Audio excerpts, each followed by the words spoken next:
Լոս Անջելեսից Հորիզոն հեռուստաընկերության ուղիղ եթերում իր աշխատանքն է սկսում Newsroom լրատվականը։ Բարև ձեզ հարգելի հեռուստադիտողներ, ես Վruir Tadevosianն եմ։ Այսօր մայիսի 9 է, օրը երկուշաբթի, օրվա գլխավոր թեմաներին հիմա անդրադառնանք մանրամասնորեն։ Մայիսյան միջոցառումների պաշտոնական արարողությունները Եռաբլուրում անցել են ոստիկանական կենթանի պատի ու խստացված անվտանգության ծառայության պայմաններում, լրագրողները պաշտոնյաներին հարցեր տալու հնարավորություն չեն ունեցել, հաղորդում է Ազատությունը։ Այստեղ վարչապետը նախագահի, կառավարության անդամների եւ իշխանական падգամավորների հետ ծաղիկներ է խոնարհել զոհված ազատամարտիկների շիրիմները հավերժացնող արձանի մոտ։ Փաշինյանը հանրությանը դիմել է միայն ուղերձով, կրկին շեշտել, որ խաղաղության դարաշրջանն այլ ընտրանք չունի ու դարձյալ սլաքներ ուղղել նախկին իշխանություններին։ Մեջբերում եմ, մենք մեր երկրի վրա թափած հաղետների հեղինակը չենք, մենք արժանացել ենք դաժան ճակատագրի ու սրբագույն առաքելության, առաջնորդել մեր հայրենիքը անխուսափելի եւ երկար տարիներ բոլորիս աչքի առաջ նյութված աղետների միջով եւ նրան հասցնել խաղաղ, բարեկեցիկ, երջանիկ ապագայի։ Մեջբերման ավարտը։ Եռատոնի հայրենական մեծ պատերազմում հաղթանակի, Շուշիի ազատագրման եւ Արցախի պաշտպանության բանակի ստեղծման առթիվ ուղերձը Փաշինյանը սկսել է հայրենական մեծ պատերազմի 77-րդ տարեդարձի շնորհավորանքով, որևէ խոսք չասելով ուղիղ 30 տարի առաջ այսօրը ազատագրված այժմ Ադրբեջանի վերահսկողության տակ գտնվող Շուշիի ապագայի կամ Արցախի պաշտպանության բանակի մասին։ Մեջբերում եմ կրկին, այսօր 44-օրյա աղետաբեր պատերազմից հետո կսկիծով ու դառնությամբ ենք արձանագրում, որ արցախյան առաջին պատերազմում տարած հաղթանակը ոչ միայն չկարողացանք փոխակերպել դիվանագիտական, քաղաքական, տնտեսական հաղթանակի, այլև այդ հաղթանակի բազմաթիվ պտուղներ կորսված են, Արցախն ու Հայաստանը կանգնած են լրջագույն մարտահրավերների առաջ։ Այս իրավիճակին, սակայն, մեր արձագանքն ամենևին էլ վախճանաբանությունը չպիտի լինի, այլ սթափ, սառը, գրագետ վերլուծությունն այն պատճառների, որ հանգեցրել են ռազմաքաղաքական ու տարածաշրջանային այսօրվա վիճակին եւ ապագայի պրագմատիկ պլանավորումը, ասել է վարչապետն իր ուղերձում։ Ի հիշատակ Արցախյան առաջին, քառօրյա եւ 44-օրյա պատերազմներում ու մեծ հայրենականում զոհվածների Արցախում հայտարարվել է լռության րոպե։ Բոլոր մեծ ու փոքր խաչմերուկներում երթևեկը դադարել է, մարդիկ է լուռ կանգնել, հարգանքի տուրք են մատուցել։ Ստեփանակերտում քայլերթի է դուրս եկել նաև անմահ գունդը մեծ հայրենականին մասնակցած հերոսների փոքրիկ նկարներով ու խորհրդային միության հաղթանակի հսկա դրոշով։ Միայն Արցախի պաշտոնյաներն են անդրադարձել Շուշիի ազատագրման տոնին, Արցախի նախագահ Արայիկ Հարությունյանն իր ելույթում նշել է, մեջբերում եմ, մայիսի 9-ը հայ ժողովրդի պատմության մեջ է մտել որպես նրա ազատատենչ ու աննկուն ոգու, խիզախումի ու սխրագործության, հայրենիքի հանդեպ անսահման սիրո, նվիրվածության ու անձնազոհության խորհրդանիշ։ Հայրենական մեծ պատերազմի տարիներին մեր պապերը խորհրդային միության մյուս ժողովուրդների հետ միասին անձնվիրաբար պայքարել են մարդկության դեմ ուղղված մեծագույն չարիքի, ֆաշիզմի դեմ։ Մենք հպարտ ենք, որ հաղթանակի կերտման գործում իր նշանակալի ավանդն է ունեցել նաև Արցախը, որի բնակչության յուրաքանչյուր երրորդը մեկնել է ռազմաճակատ, տալով խորհրդային միության բազմաթիվ հերոսներ, մարշալներ, ծովակալներ, հրամանատարներ։ Նրանց հերոսական ավանդույթները շարունակել են հետագա սերունդները 30 տարի առաջ կամավորական խմբերից կազմավորելով կանոնավոր բանակ, հաջողությամբ իրականացնելով Շուշիի ռազմագործողությունը եւ ազատագրելով հայոց հինավուրց Բերդաքաղաքը։ Սակայն այսօր Շուշին կրկին գերության մեջ է, ինչպես մեր հարյուրավոր սրբավայրերն ու բնակավայրերը, որոնք ոչնչացվում են եւ ենթարկվում վանդալիզմի Ադրբեջանի կողմից։ Նրանց նպատակն է սպառվերացնել հայկական հետքն ու հայությանը, ոտնահարելով միջազգային իրավունքի բոլոր նորմերն ու սկզբունքները։ Այսօր Արցախի անվտանգությունը մեր պաշտպանության բանակի հետ միասին ապահովում է Ռուսաստանի Դաշնության խաղաղապահ զորակազմը։ Մենք խորապես երախտապարտ ենք մեր բարեկամներին արցախցիների կողքին լինելու եւ ըստ ամենայնի աջակցելու համար։ Մեջբերման ավարտը։ Մեծ հայրենականի հաղթանակի 77-րդ տարեդարձի կապակցությամբ իր ելույթում Ռուսաստանի Դաշնության նախագահ Վլադիմիր Պուտինն անդրադարձել է Ուկրաինայի հետ պատերազմին եւս մեկ անգամ նշելով, որ ռազմական հատուկ օպերացիա սկսելը Ուկրաինայի դեմ անհրաժեշտ եւ ճիշտ քայլ էր։ Մեջբերում եմ, Մենք տեսնում էինք, թե ինչպես է զարգանում ռազմական ենթակառուցվածքը, ինչպես են սկսել աշխատել հարյուրավոր օտարերկրյա խորհրդականներ։ ՆԱՏՕ-ի երկրներից ամենաժամանակակից սպառազինությունների կանոնավոր մատակարարումներ են եղել։ Ամեն օր վտանգը մեծանում էր։ Ռուսաստանը կանխարգելիչ հակահարված տվեց ագրեսիային։ Դա հարկադրված, ժամանակին եւ միակ ճիշտ որոշումն էր, նշել է Պուտինը։ Ռուսաստանի նախագահն իր ելույթում կրկին հայտարարել է, նրանք Արևմուտքը մերժել են Ռուսաստանին անվտանգության երաշխիքներ տրամադրել եւ Ուկրաինային նախապատրաստում էին ռուսական պատմական հողերի, այդ թվում Ղրիմի վրա հարձակման։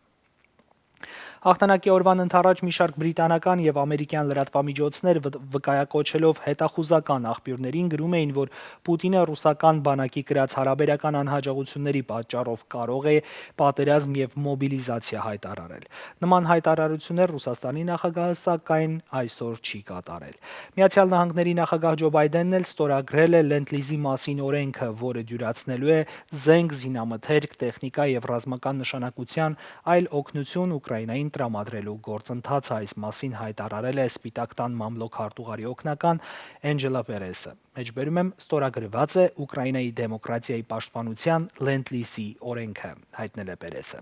Այդ նախաձեռնության մասին դեռ պատերազմից առաջ խոսել են մի խումբ հանրապետական սենատորներ, նրանք առաջարկել են նախագահին շնորհել առավել ընդարձակ լիազորություններ Ուկրաինայի կառավարությանը վարձակալության տարբերակով ամերիկյան զենք եւ տեխնիկա ժամանակավոր տրամադրելու համար։ Լենդ-լիզի տարբերակով, օրինակ, Միացյալ Նահանգները երկրորդ աշխարհամարտի տարիներին զենք եւ տեխնիկա է տրամադրել Խորհրդային Միությանը եւ հակահիտլերյան դաշինքի այլ երկրներին։ Երբեք չէի կարող մտածել, որ մի օր իմ հաղորդման շրջանակում ես հայտնելու եմ իմ գործընկերուհի, տաղանդավոր հաղորդավարուհի 31-ամյա Արմինե Ճաղարյանի մահվան լուրը։ Մայիսի 9-ին ողբերգական պատահարի արդյունքում երկրային կյանքին հրաժեշտ տվեց հայկական հեռուստաեթերի ամենակիրթ, ամենապայծառ, ամենաբարի, ամենահետաքրքիր ու ամենագրագետ հաղորդավարուհիներից մեկը, ով իր ապրած օրերի ընթացքում միայն լույս, բարություն ու ժպիտ էր տարածում։ Իր հեղինակային «Ճամպրուկս ու ես» նախագծի շրջանակում Արմինե Ճաղարյանը նկարահանող խմբի հետ եղել է Լոռու մարզում Դեբետ գետի վրա ռաֆտինգի լուսաբանման աշխատանքների ժամանակ նա ընկել է գետը։ Միջադեպի մանրամասները չեն հաղորդվում, սակայն ինչպես Շամշյանն է հայտնել, գետի վարարած լինելու պատճառով փչովի ռետինե նավակը շրջվել է, ինչի հետևանքով նավակի մեջ գտնված ռաֆտինգի 4 եւ նկարահանում իրականացնող 3 մասնակիցները ընկել են գետը, որոնցից 6-ը իրենց ուժերով կարողացել են դուրս գալ գետից, իսկ Արմինե Ճաղարյանին շուրջ 10 կիլոմետր գետը տարել է։ Նրան ծայրահեղ ծանր վիճակում տեղափոխել են Ալավերդու բժշկական կենտրոն, որտեղ էլ գիտակցության չգալով մահացել է։ Ճամփորդական նախագիծ վարելն Արմինեի երազանքն էր։ Նա ապրում էր իր լավագույն տարիները անհասցե սերը սրտում պահելով։ Մեր ընկերները հիմա ինձ չեն թողնի ստեմ, Արմինեն երբեք չէր չարանում, միշտ ժպտում էր բոլոր խնդիրների ժամանակ ու փորձում էր լուծում գտնել։ Ընտանիքին ամուր կպած էր ու վերջապես գտել էր պաշտելու չափ սիրելու արժանի իր երկրորդ կեսին։ Այդպես էր վերաբերվում ամեն հարցի, բացարձակ ամբողջությամբ նվիրվում էր ու կատարելության հասցնում իրեն վերապահված ցանկացած աշխատանք։ Արմինեն հեղինակել է բազմաթիվ հեռուստատեսային նախագծեր, իր ապրած 31 տարիների գրեթե կեսը անցկացնելով հեռուստաէկրաններին։ Ամենատարբեր հարցերը նա քննարկում էր իր ռադիոնախագծում, դասավանդել է, եղել մարքեթինգային նախագծերի հիմնադիր։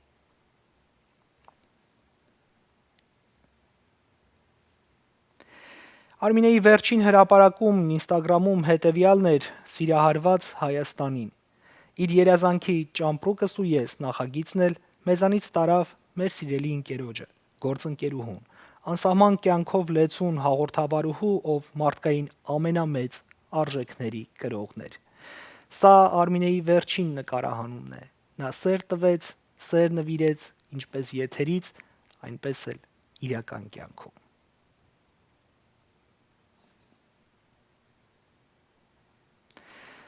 Արմինեի ընտանիքին, եղբորը, ծնողներին անսահման մեծ ուժ ու համբերություն եմ մաղթում այս մեծ կորստին դիմանալու համար։ Թողարկումը շարունակում ենք հատուկ հարցազրույցով հարգելի հեռուստադիտողներ, այս օրերին արդեն սկսել են Լոս Անջելեսում քաղաքային խորհրդի ընտրությունները, քվեաթերթիկները դուք ծրարներով կարող եք ստանալ ձեր բնակարաններում, ուղղակի քվեարկել ձեր նախընտրած թեկնածուի օգտին եւ հետ ուղարկել ծրարը։ Այս ամենի մասին մանրամասներ մենք վայրկյաններ անց խոսելու ենք իմ հյուրի հետ, ում հետ հարցազրույցը նախապես տեսագրել ենք, իմ զրուցակիցը լինելու է քաղաքային խորհրդի անդամ, ներկայումս կրկին քաղաքային խորհրդի առաջիկա ընտրություններում իր թեկնածությունն առաջադրած ամենահայամետ գործիչը, Միչ Օֆարելը։ Նրա հետ զրույցը վայրկյաններ անց։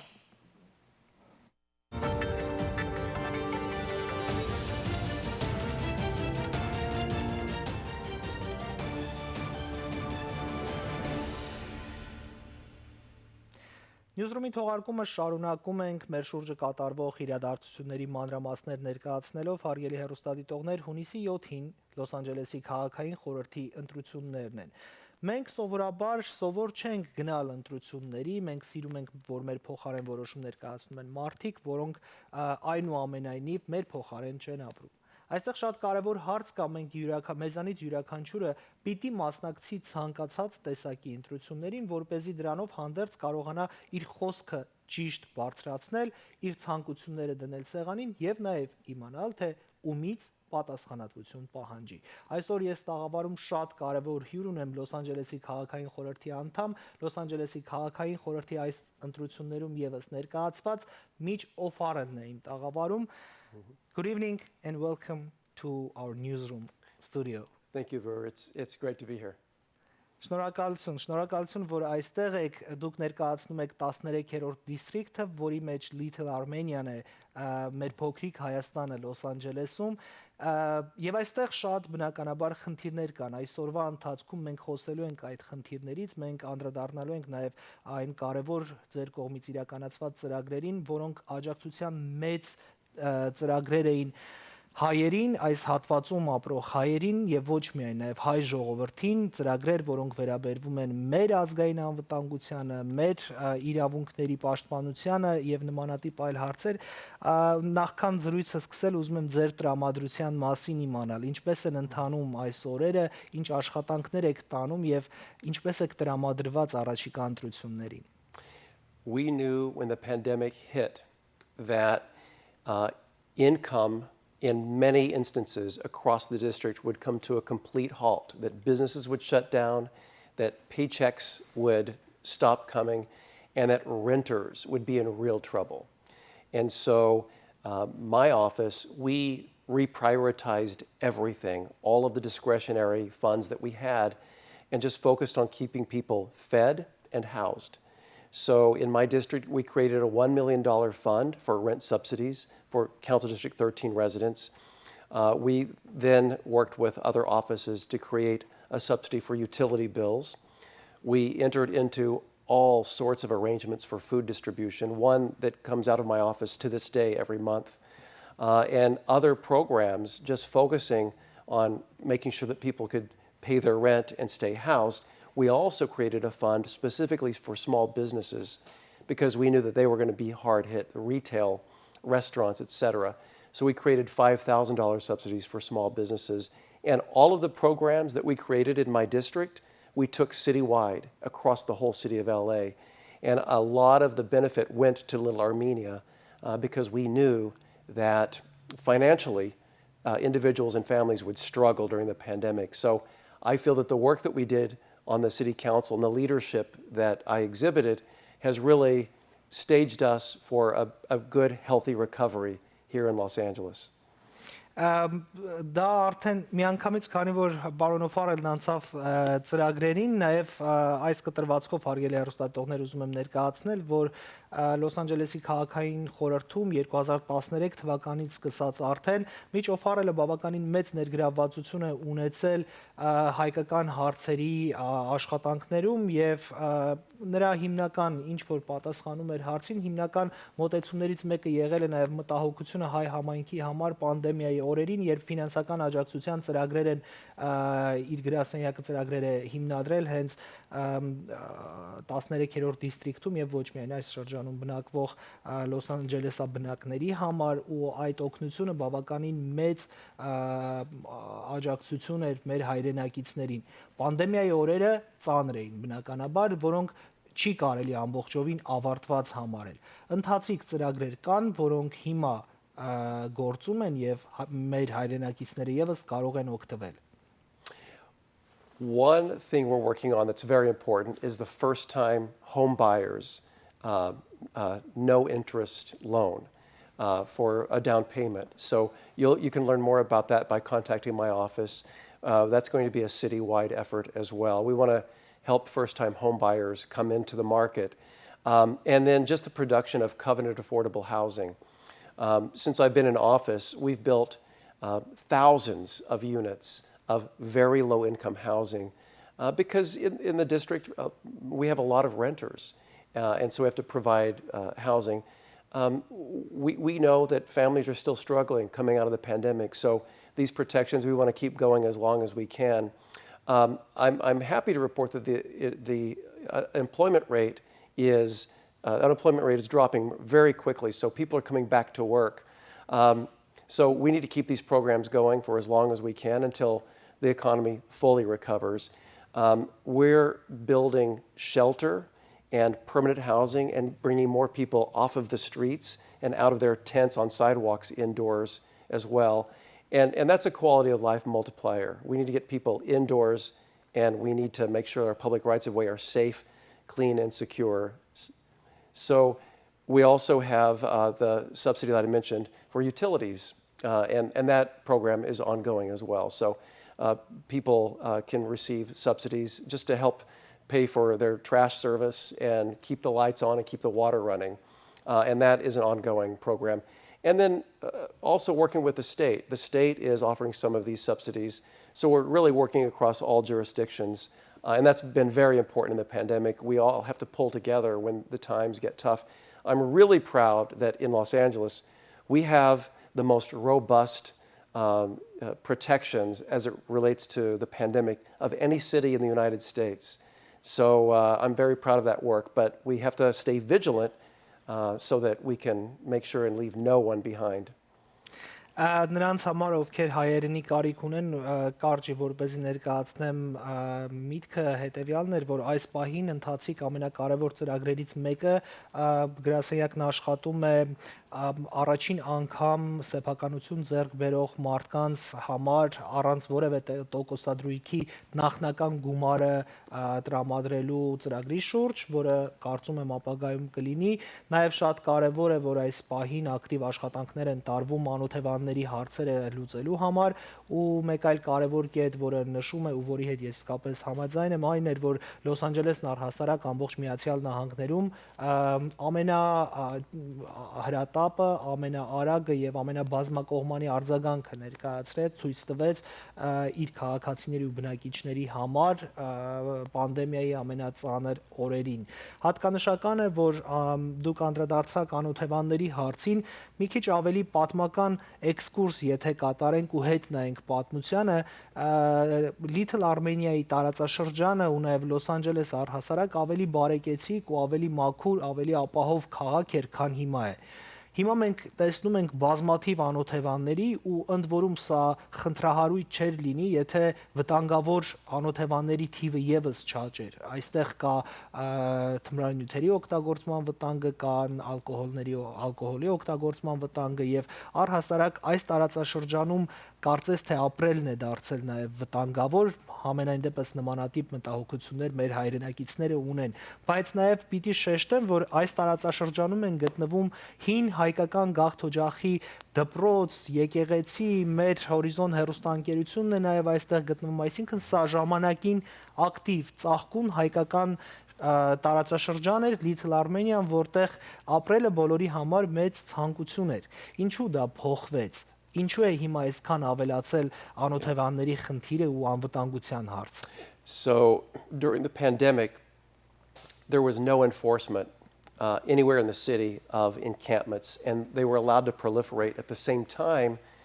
the addiction issues got worse and worse with methamphetamine and heroin and fentanyl, which is the synthetic opioid. really dangerous and deadly. Addiction and mental health issues are endemic in our encampments. Since the pandemic is drawing to a close, I led the effort to re-up an ordinance which allows the city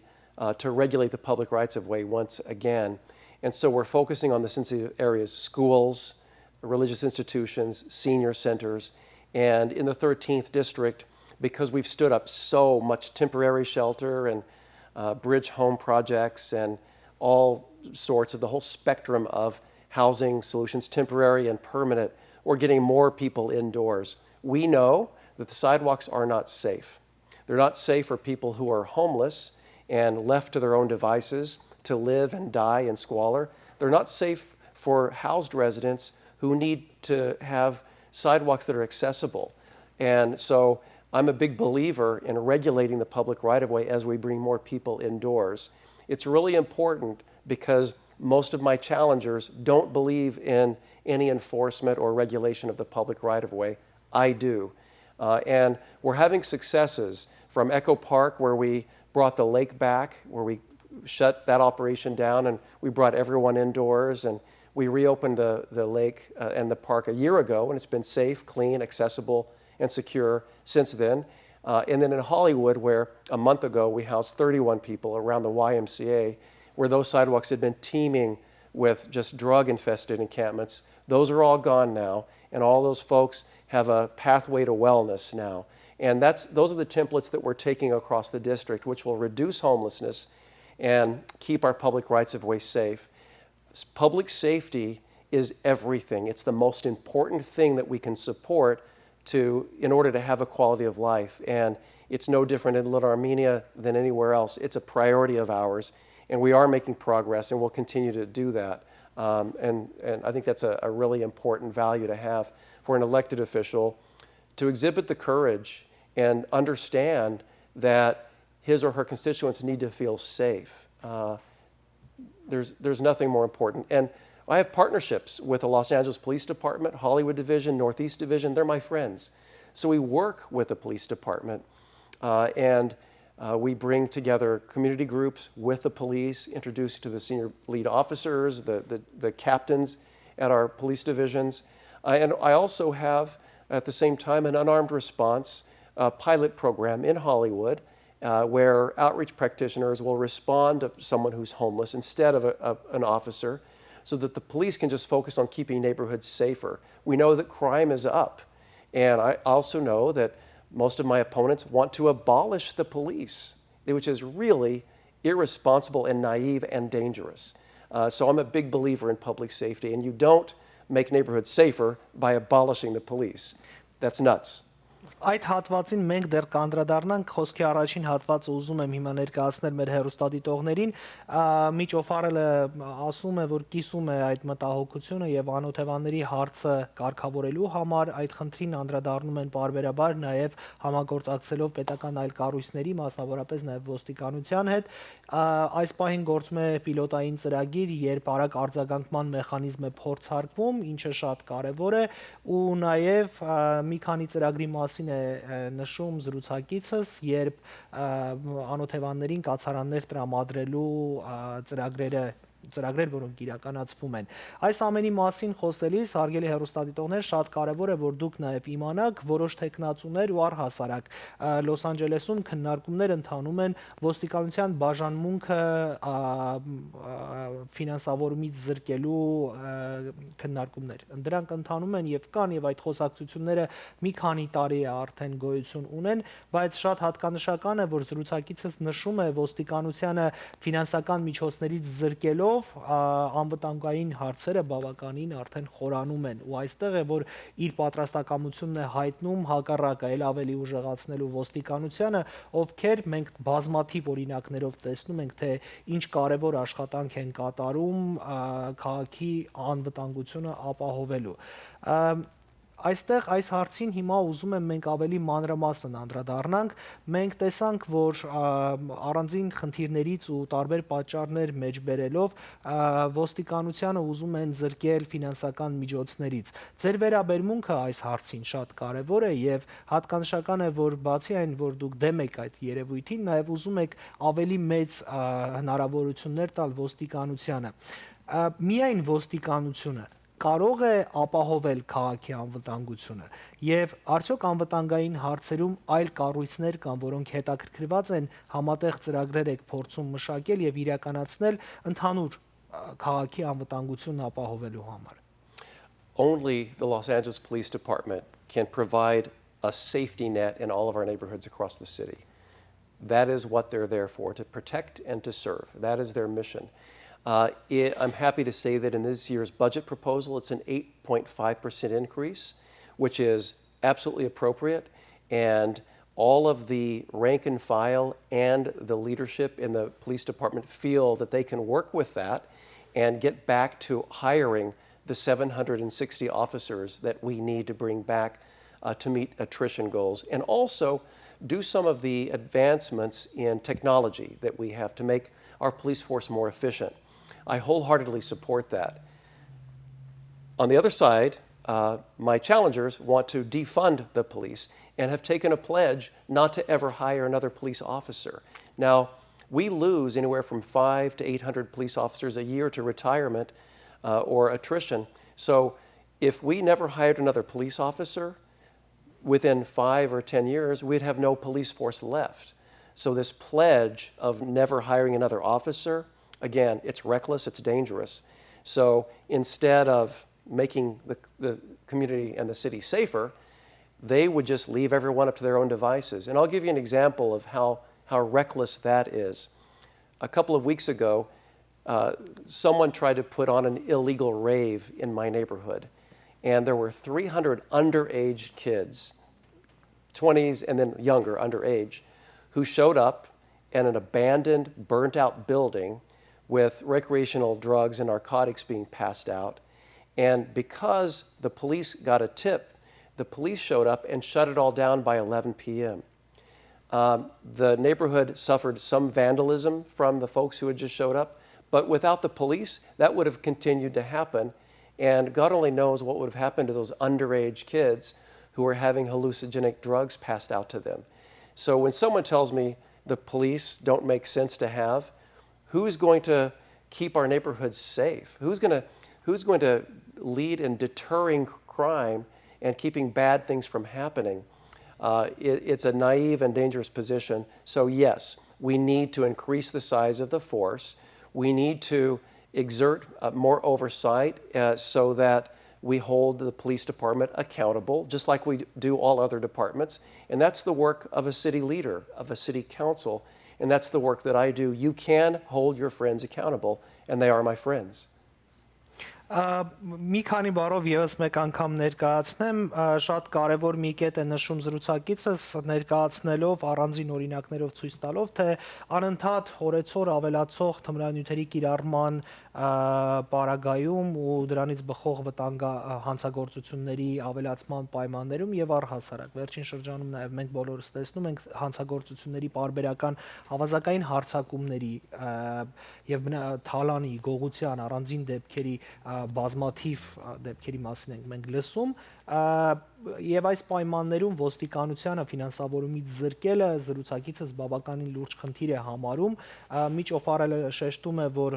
ոստիկանությունում իր ընկերներն են աշխատում որտեղ հարաբերությունները պայմանավորվածություններն ու հաղորդակցությունը առհասարակ շատ ավելի արագ կարող է տեղի ունենալ ու իր կողմից նաեւ լծակների կիրառումը կարող է շատ արագ ու անմիջական լինել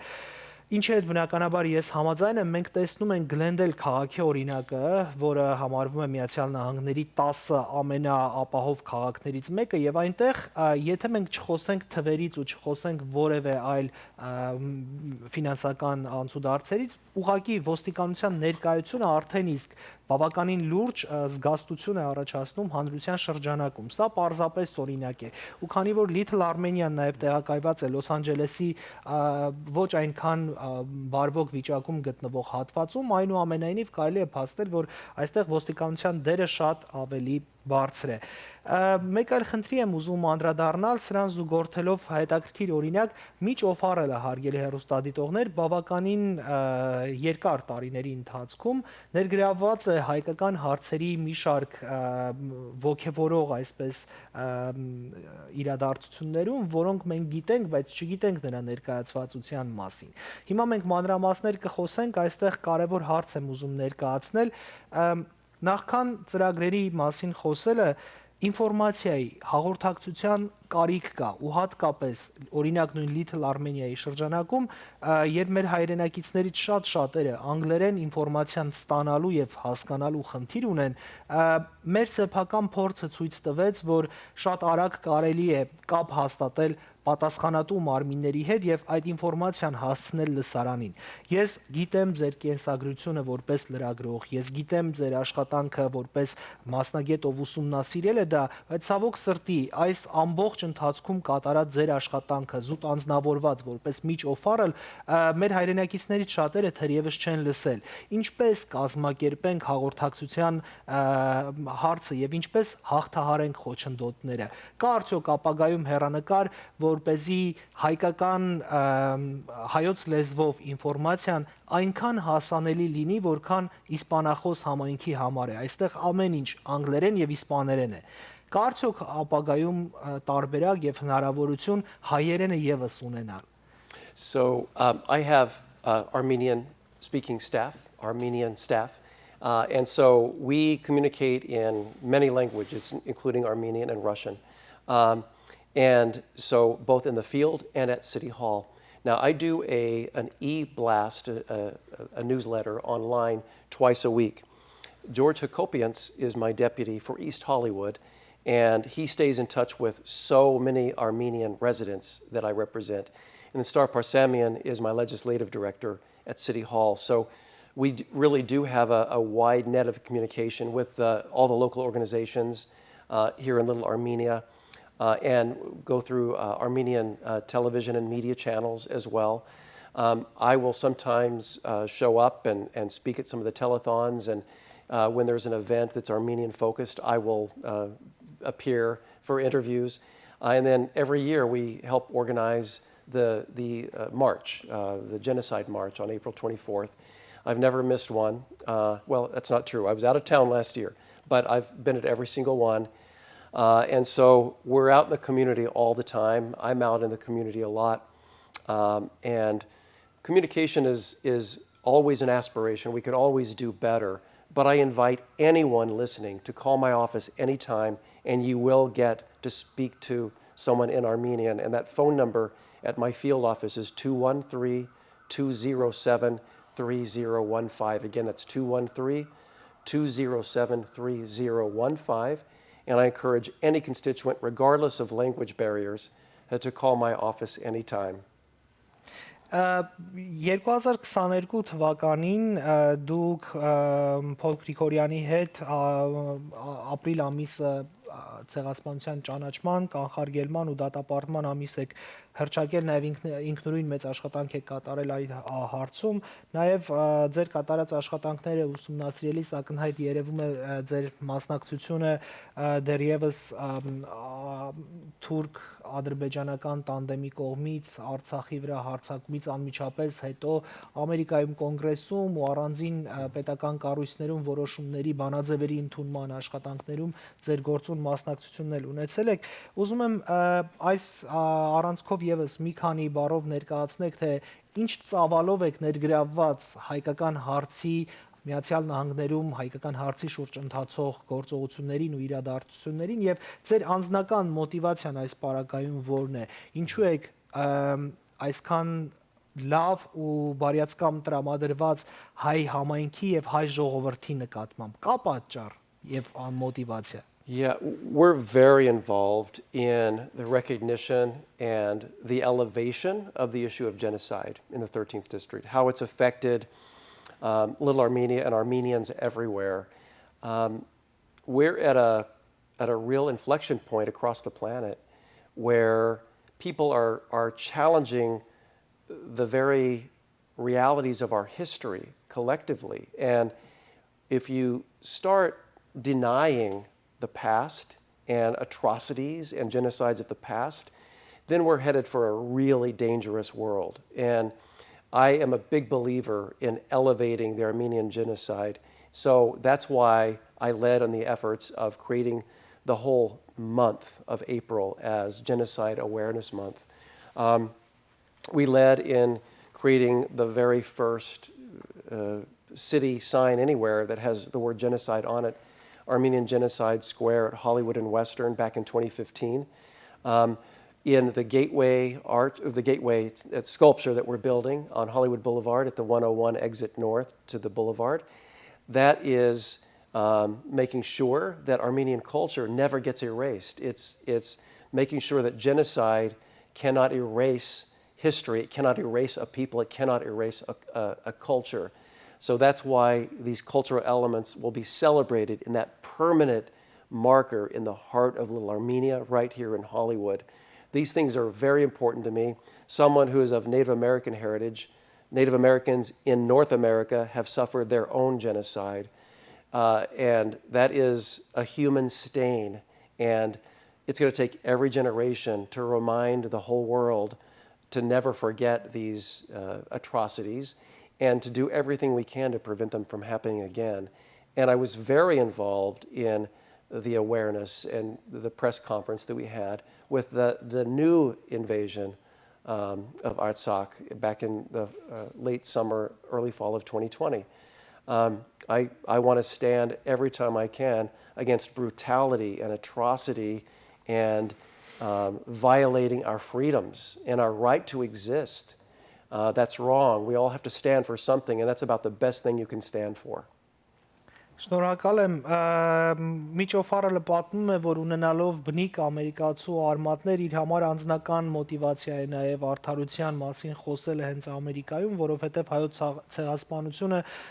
որպես օրինակ է ու դրա ճանաչման համար տարվող աշխատանքները նպաստում են, որ աշխարհում երբեք ցեղասպանություններ չկրկնվեն եւ մարդու իրավունքները գերակաշահ լինի բոլորի համար։ Ես եւս սկիզբում եմ այդ տեսակետը ու եւս մեկ անգամ շնորհակալություն եմ հայտնում դրա համար, նաեւ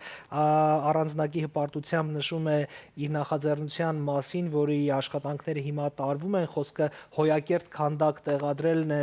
Վեստերն Հոլիվուդ պողոտայի հատվածներում, եթե չեմ սխալվում, եւ սա եւս մեկ անգամ գալիս է ապացուցելու, որ հայկական մշակույթը, որը բազմադարյա պատմություն ունի, չի կարող ջնջվել պարզապես, այլ մենք բոլորս պիտի այն պահենք, պաշտպանենք, փայփայենք, պահպանենք ու ներկայացնենք տարբեր ազգերի ներկայացուցիչներին։ Շնորհակալ եմ եւս մեկ անգամ, առաջիկայում ընտրություններ են քաղաքային խորհրդի, որին ձեր տեխնացությունը եւս ներկայացրել եք ու որքանով ես ծանոթ եմ ձեր կատարած աշխատանքներին, այնուամենայնիվ մեծ ցանկություն ունեք ավելի լավ քաղաք տեսնելու, որտեղ նաեւ բազմաթիվ հայեր են բնակվում։ Ուզում եմ ձեր մոտեցումը ներկայացնեք, թե ինչ տպավորություններ կան նախընտրական այս գործընթացից, դուք ինքներդ ինչպես եք տրամադրված եւ ինչ ցանկություն ունեք առաջնային կետերը ձեզ համար, որոնք են լինելու ընտրվելուց հետո։ I feel very good about this election because I feel very good about our accomplishments and serving the district in these 2 terms that I've been in office through a pandemic, through recession, through real trials and tribulations in office. And we've managed to push issues forward that are important to the residents that I am so honored to serve. We're getting out and have been for many, many months, knocking on doors and talking to people and hearing their concerns. And everyone is concerned about the issues that you and I discussed today. The vote begins in some instances as early as today. So beginning today into next week, ballots will arrive in mailboxes, and so you want to hang on to those ballots and make sure that you fill them out and participate in the vote. The stakes are very high in this election. It's a watershed. It will decide which direction this city takes. Will we take the direction of making our neighborhoods safer, cleaner, and reducing homelessness by getting people on a path to wellness? Or will we just have status quo where we don't do adequate services, where you focus on ideology and politics instead of public service. I'm a public servant, not an ideologue, and I love the work that we do. We have many accomplishments, and that's the message that we're taking into June 7th. The primary begins now, and I expect to be elected at the primary as it ends on June 7th, so we can continue this very, very important work. And moving forward, what will that mean? That'll mean taking this city back from the brink. That'll mean standing up for what you believe in, standing up for safer neighborhoods, standing up for safe, clean sidewalks, standing up for resources for people who struggle at the margins financially. And it means crafting pilot projects like I always have. For example, the unarmed response, for these outreach practitioners to address people who are experiencing homelessness instead of an armed officer. We are doing some of the most comprehensive and innovative programs in the 13th District, and we always have. And I expect that will continue. Lastly, really important, I chair the city's Environmental Justice, Energy, and Climate Change Committee on the City Council. That's arguably the most important committee, and we have a world of experience on the environment and environmentalism and the transition to clean energy and away from fossil fuels. I'm leading that charge on behalf of the city. So the Angelenos and my constituents in the 13th believe in a stronger environment, a stronger economy, and safe neighborhoods. And that is what I represent. And you can expect forward momentum in the next term. And we're going to bring great things and accomplish more for the 13th District in the third term. Եվս մեկ անգամ հակիրճ նաև ներկայացնեմ զրուցակցից մտքերը շատ կարևոր է, որ նշում է միջոֆարելը նշում է, որ լինելով այս պաշտոնում ինքը ոչ թե զուտ խոսքերի մարդ է, եթե այսպես ձևակերպեմ, այլ կոնկրետ գործողություններն է նախընտրում ու իր կենսագրությունն էլ այդպես է փաստում, նա այս ամբողջ ընթացքում բազմաթիվ նախագծեր է իրականացրել, դրանցից շատերը հիմա ընթացքի մեջ են ու նախընտրական այս փուլում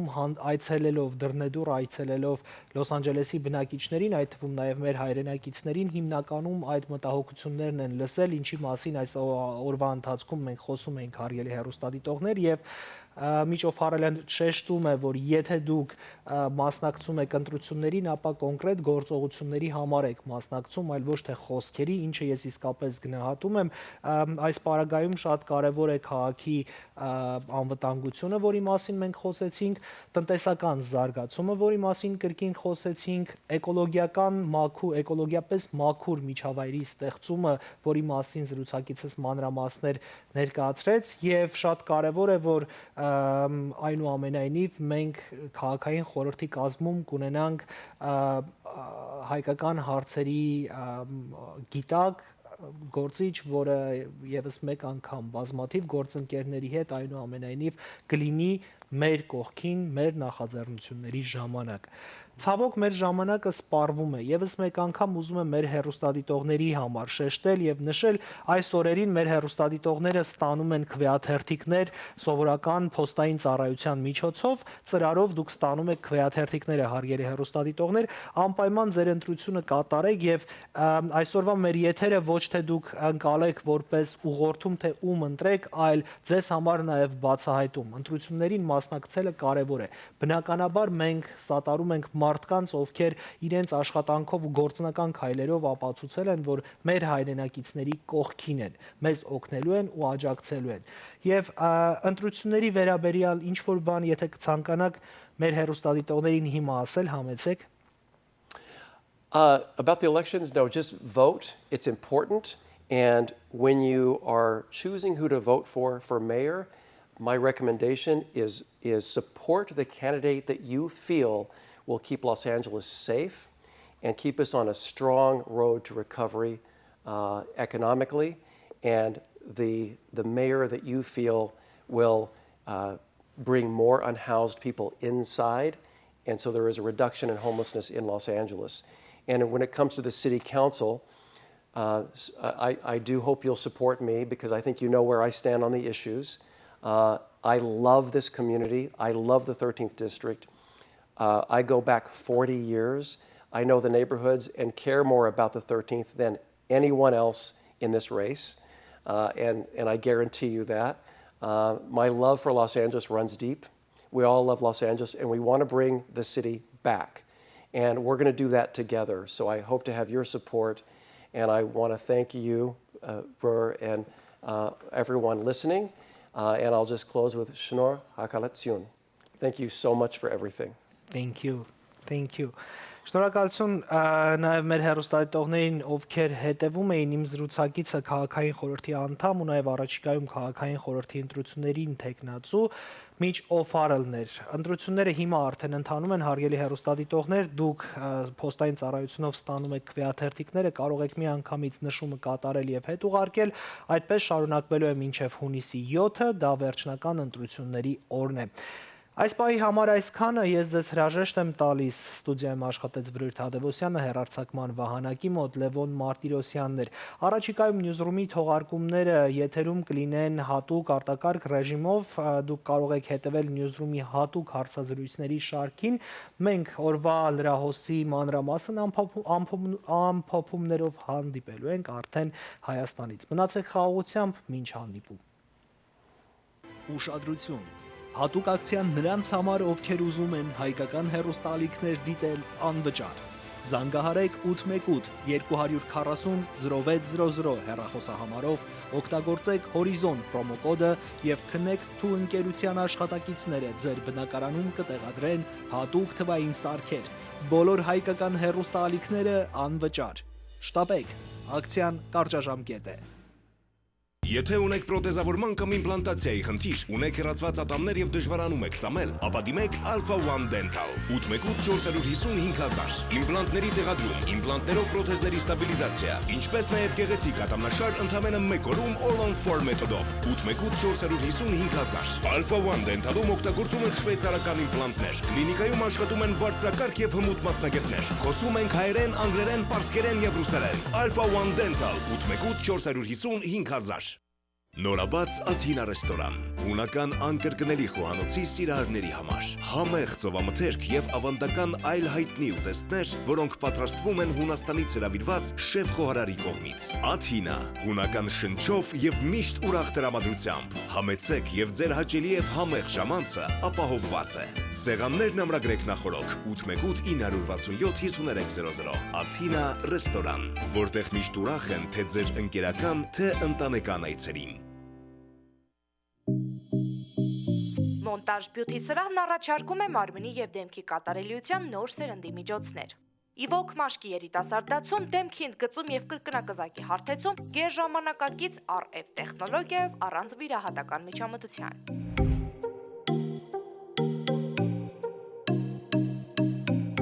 Իվոլ նորագույն տեխնոլոգիան հատուկ ռադիոալիքներով խթանում է թևերի, որովայնի, գոտկատեղի, հետույքի, ազդրերի եւ ոտքերի մկանների տեղային զարգացումը, ճարպային շերտի չեզոքացումը եւ մաշկի էլաստիկության վերականգնումը։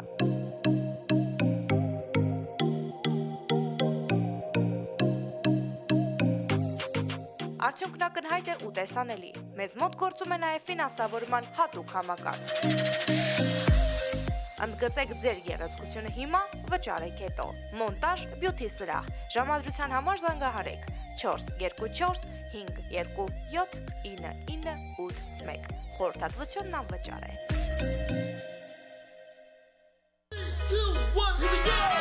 Հայ օգնության միությունը մեկնարկած է իր համաշխարհային 7-րդ դասնօրյա նավաբդույթը, այս անգամ դեպի հունական գղզիներ եւ Մալտա, որտեղի պիտի ունենա սեպտեմբեր 5-ին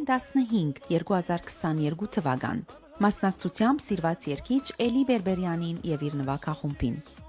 The brand new Celebrity Beyond նավը ճամփագել է Հռոմեն սեպտեմբերի 5-ին գշրջի հունական գղզիներեն Կատակոլոն, Միկոնոս, Սանտորինի, Ռոդոս, ապա Աթենք։ Ամսուն 13-ին կհասնի Վայերտա, Մալտա, իսկ սեպտեմբեր 15-ին վերջին կանգառն է Բարսելոնա, Սպեին։ Օգտվելու համար հատուկ սեղճեն, ապահովեցեք ձեր դեղերը մինչև ապրիլ 30։ Փարիջանաբար եւ հաջելի նավաբդույթ։